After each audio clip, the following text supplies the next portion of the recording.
ఇంకొక విషయం మీరు చేసేది ఏంటంటే ఆ వ్యక్తి గురించి మరి మీరు ఇతరులతో మరి మీరు చెప్తూ ఉంటారు. Whenever you find somebody who is willing to listen, you'll say, come, let me tell you about this person that I love. మరి ఎప్పుడైనా మీరు ఇంకొక వ్యక్తి మీకు కలిసినప్పుడు మరి మీరు ఈ వ్యక్తి గురించి మరి అనేక విషయాలను మీరు వారితో పంచుకోవాలని ఆశిస్తారు. Right, you talk so much about that person you love, the other person actually gets bored.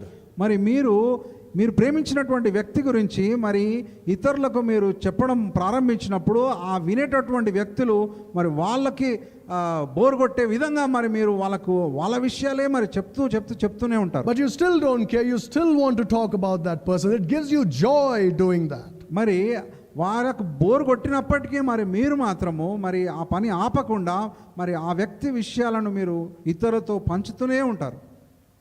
If you love Jesus Christ, మరి మీరు ప్రభువైనటువంటి యేసుక్రీస్తును